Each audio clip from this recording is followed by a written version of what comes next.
Оставляет пост с легким сердцем, так как многое удалось сделать. Так, если вкратце, оценил 4 года работы в нашем регионе заместитель председателя правительства, министр энергетики, ЖКХ и тарифов Коми. Напомним, уже 20 марта Константин Лазарев освобождается от должности указом главы республики. Причина – переезд в другой город.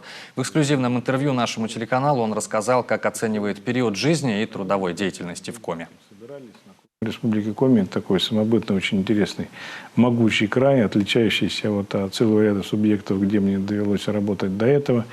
И живут на территории этого субъекта замечательные, красивые люди, влюбленные в свой край. И у меня здесь остается огромное количество друзей, знакомых, товарищей. И мы обязательно будем общаться.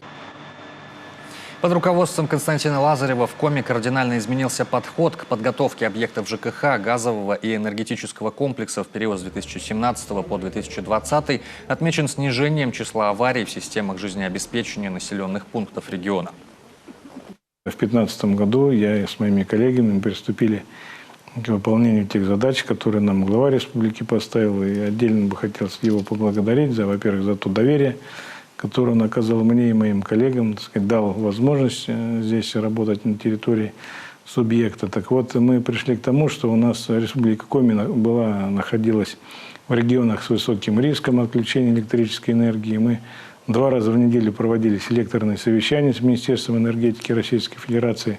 Менее 50% была готовность субъектов или электроэнергетики, теплоснабжения к отопительному периоду. Но на сегодняшний день все эти проблемы решены. И мы были исключены из регионов с высоким риском, восстановили там тепловые мощности, генерирующие мощности, выполнили ремонт линии электропередач ФСК России, наконец-то выполнено, привели в порядок воркутинские станции, навели порядок в Усинске.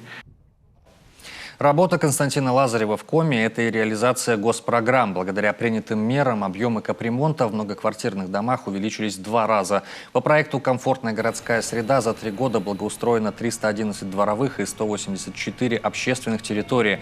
Кроме того, выпали на период работы Константина Лазарева и чрезвычайные ситуации, когда оперативно было восстановлено сообщение на подтопленной дождевым паводком дороге Усть-Кулом-Кирчомья и восстановлено движение на размытом участке железной дороги в Сосногорском районе. Тогда с рельсов сошли 23 вагона грузового поезда.